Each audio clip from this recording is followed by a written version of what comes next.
मंगलम भगवान विष्णु मंगलम गरुणध्वज मंगलम पुंडरीकाक्ष मंगलाय तनो हरि। नमस्कार, स्वागत है आपका आचार्य वाणी में।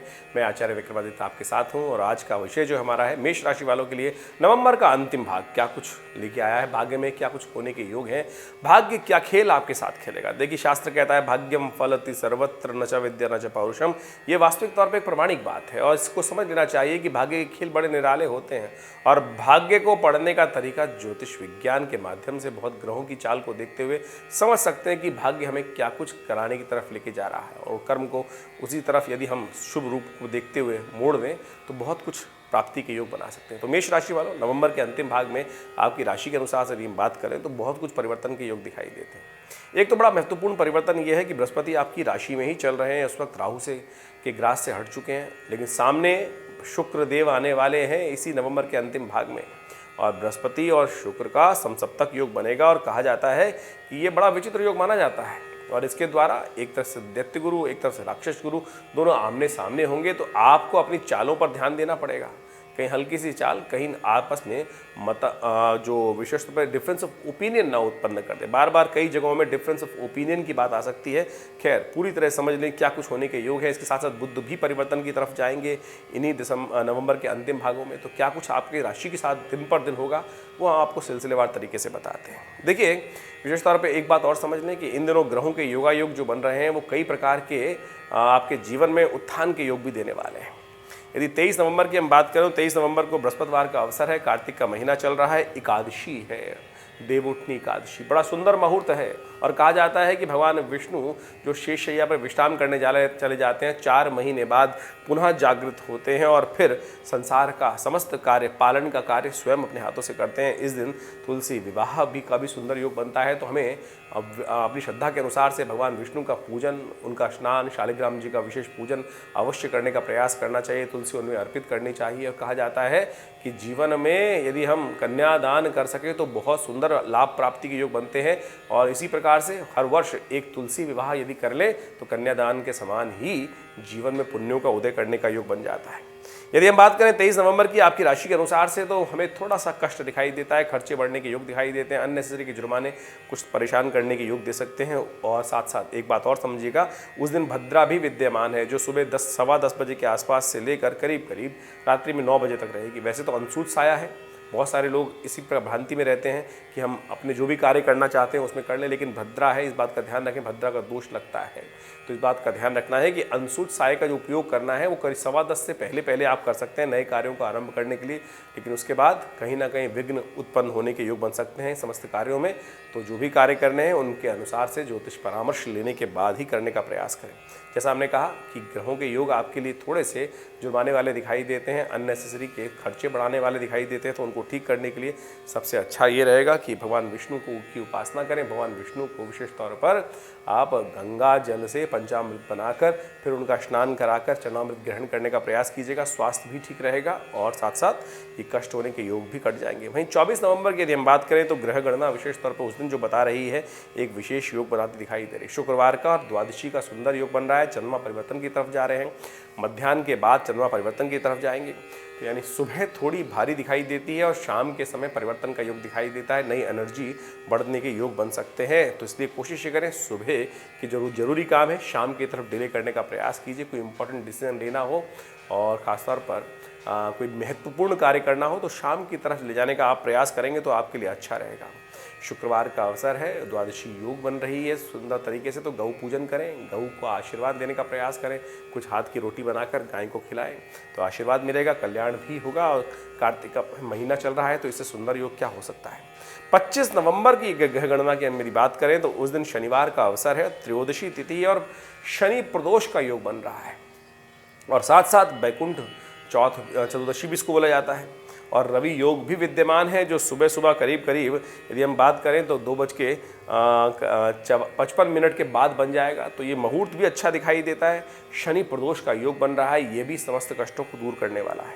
इस दिन ग्रह की गणना विशेष तौर पर दिखा रही है कि नई एनर्जी बहुत सारी चीज़ों में, बृहस्पति और चंद्रमा का योग सुंदर तरीके से आपकी लग्न में बना हुआ है और ये दिखाता है कि धन लाभ के योग अच्छे बनते दिखाई देंगे। आगे बढ़ने के सुंदर अवसर आपको प्राप्त हो सकते हैं। यदि एकाग्रचित्त भाव से होकर काम करने का प्रयास करेंगे तो बहुत सुंदर तरीके से आगे बढ़ने के योग बना सकते हैं। तो इसका लाभ आपको लेने का प्रयास करना चाहिए। शनिवार का दिवस, शनि प्रदोष, शाम के समय थोड़ा दूध में तिल डालकर भगवान शंकर का अभिषेक करें।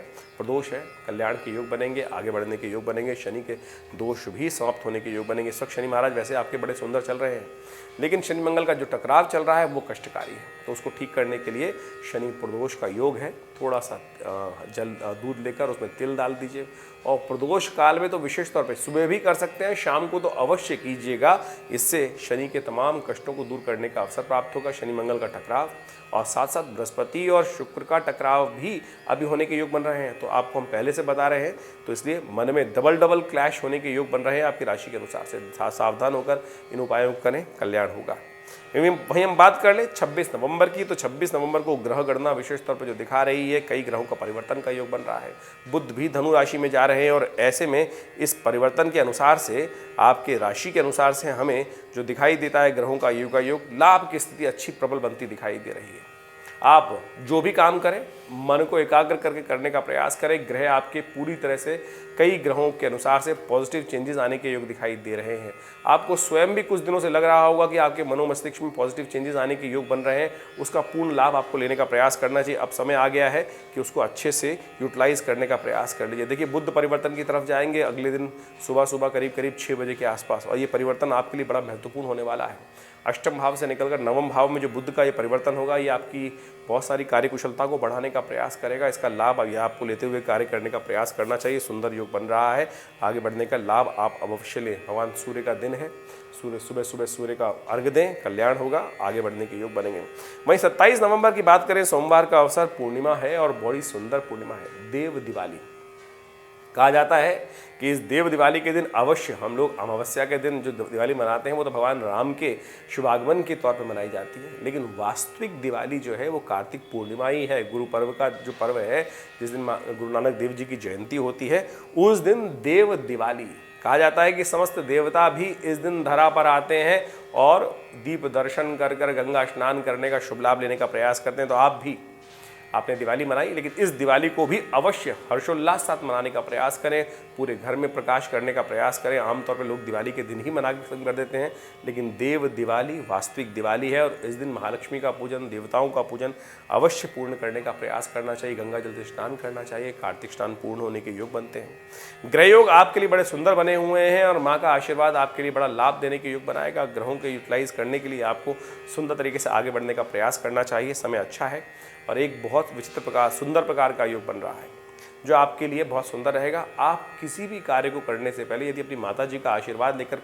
चरण आगे बढ़ाएंगे, कदम आगे बढ़ाएंगे, तो देखिएगा भाग्य भी आपका साथ देगा। तो इसका आपको अवश्य उपयोग करने का प्रयास करना चाहिए। सुबह बुध आ चुके हैं आपके भाग्य में और ये भाग्य से बहुत सुंदर लाभ देने के योग बनाने वाले हैं। तो इस दिन का लाभ अवश्य लें, बड़े सुंदर तरीके से महालक्ष्मी का पूजन करें और कल्याणकारी योग आपके जीवन में अद्भुत बनेगा। यदि हम बात करें 28 नवंबर की, तो उस दिन मंगलवार का अवसर, प्रतिपदा तिथि है, मार्गशीर्ष का महीना आरंभ हो रहा है और ग्रह आपके बड़े अनुकूल हैं। इस समय में आपको पूर्ण तरीके से काम करने का प्रयास करना चाहिए। धन एकत्र करने का सुंदर योग बन सकता है और सुंदर तरीके से आगे बढ़ने के योग बनते दिखाई दे रहे हैं। मार्गशीर्ष का महीना है, कहा जाता है कि इस मार्गशीर्ष के महीने में भगवान विष्णु का विशेष तौर पर पूजन करने का प्रयास करना चाहिए।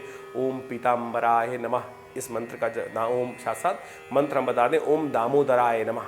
इस मंत्र का विशेष तौर पे इस महीने में उच्चारण कर एक माला नित्य प्रति जप करें तो बहुत सुंदर तरीके से भगवान कृष्ण का आशीर्वाद, भगवान विष्णु का आशीर्वाद प्राप्त कर जीवन में लाभ के योग बंद सुंदर बनते हैं। वहीं 29 नवंबर की बात करें तो उस दिन ग्रहों की गणना बड़ी विचित्र दिखाई देती है।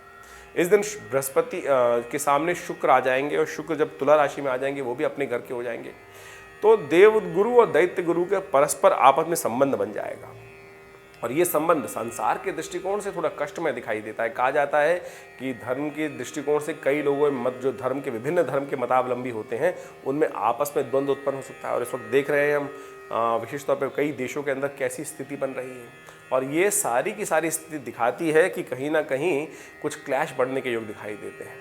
आपस में संबंधों को ठीक रखने का हमें प्रयास करना चाहिए। घर में भी मनोमस्तिष्क में परिवर्तन आने के योग बन सकते हैं, तो इसलिए नीति कुनीति को समझते हुए कार्य करने का आपको प्रयास करना चाहिए। और यही परिवर्तन आगे आने वाले समय में जो योग बना रहा है वो विशेष तौर पे ऐसा बना रहा है, कई सरकारों के परिवर्तन के योग बनेंगे। अभी जो इलेक्शन आप हो रहे हैं उनके रिजल्ट देखेंगे दिसंबर के अंदर जो आएंगे, कई सरकारों के परिवर्तन के यानी जो सत्ता परिवर्तन के योग बनते दिखाई दे रहे हैं, ऐसा साफ साफ योग दिखाई देता है। सर्वार्थ सिद्ध योग विद्यमान है। सुबह करीब करीब सुंदर तरीके से सुबह से रहेगा और करीब करीब मध्याह्न तक 2 बजे तक ये योग रहेगा। नया कार्य आरंभ करना हो तो इसका लाभ ले सकते हैं आप। सुंदर तरीके से इसका लाभ लेते हुए कार्य करने का आप प्रयास करें, जीवन में आगे बढ़ने के सुंदर योग बनेंगे। वहीं 30 नवंबर की यदि हम बात करें तो उस दिन बृहस्पतिवार का अवसर, तृतीया तिथि, और ये तिथि बहुत विशेष तौर पर जो योग बना रही है उसका भी आप लाभ ले समझ लें। देखिए, पुरुषार्थ में वृद्धि करने के योग दिखाई देते हैं, लेकिन कुछ साथ साथ ऐसा भी लग रहा है कुछ लोग आपके टाइम को खराब करने के योग बना सकते हैं। अननेसेसरी काम आपके पल्ले पड़ सकते हैं, तो इसलिए इस बात का ध्यान रखते हुए कार्य करें कि अपने कार्य में थोड़ा स्वार्थी बनते हुए कार्य करें, तभी आप कार्य सफलता की तरफ ले जा सकते हैं। नहीं तो कुछ बहुत सारे बदमाश लोग, शैतान लोग आपके कामों में विघ्न उत्पन्न कर सकते हैं, अपने स्वार्थ के लिए आपके टाइम को बर्बाद कर सकते हैं। तो समय को समझते हुए, कार्य को समझते हुए आपको कार्य करने का प्रयास करना चाहिए। भगवान गणेश का विशेष तौर पर ध्यान रखें। चतुर्थी है, चतुर्थी व्रत इस दिन किया जाएगा। ओम गंगणाधिपतये नमः इस मंत्र का जप करते हुए गणेश जी पर दूर्वा अर्पित करके कल्याण का मार्ग प्रशस्त कर सकते हैं। सर्वार्थ सिद्ध योग दोपहर को 3-5 बजे के बाद, करीब 3 बजे के बाद विद्यमान रहेगा, तो इसका लाभ लेते हुए कुछ नया कार्य आरंभ करना है तो उसका लाभ लेने का आपको प्रयास करना चाहिए। लेकिन उससे पहले इस तिथि में भद्रा विद्यमान रहेगी करीब करीब 2 बज के दोपहर के 25 मिनट तक। तो सुबह से लेकर दोपहर के 2 बज के 25 मिनट तक नया कार्य आरंभ करने से आपको बचना चाहिए, अन्यथा विघ्न बाद में परेशान कर सकते हैं। और ग्रहों का योगा योग जो आपके जीवन में चल रहा है उसके बारे में हमने आपको बताया। इन दिनों में नवंबर के अंतिम भाग में विशेष तौर पर मंगल वृश्चिक में जो चल रहे हैं वो विशेष योग बनाते हैं, जिसके कारण से विशेष तौर पर लाल रंग की जो वस्तुएं हैं उनमें विशेष तौर पर धन भाव की वृद्धि होने को दिखाई देते हैं योग। और साथ साथ सोने और चांदी में कुछ गिरावट होने के योग दिखाई दे, यानी प्रेशियस आइटम जो है उनमें कुछ ना कुछ दाम गिरावट होने के योग दिखाई देते हैं। इस पक्ष की यदि हम बात करें तो पिछले पक्ष में एक तिथि घटी थी, इस पक्ष में एक तिथि बढ़ रही है, तो उसके कारण से दिखाई देता है कि जो भाव इत्यादि शेयर मार्केट में काम करते हैं उनमें कोई फ्लक्चुएशन आने की स्थिति बन सकती है। और जिस पक्ष में कहा जाता है कि एक तिथि बढ़े और फिर एक घट जाए, तो कहा जाता है दाम बढ़े घटें, बैलेंस होकर कभी उठाव यानी भाव में गिरावट और उठावट होने के योग बनते रहते हैं। जो भी कार्य शेयर मार्केट इत्यादि में, सट्टे इत्यादि में कर रहे हैं, सावधानी के साथ करने का प्रयास करें तो आपके लिए अच्छा रहेगा। नमस्कार।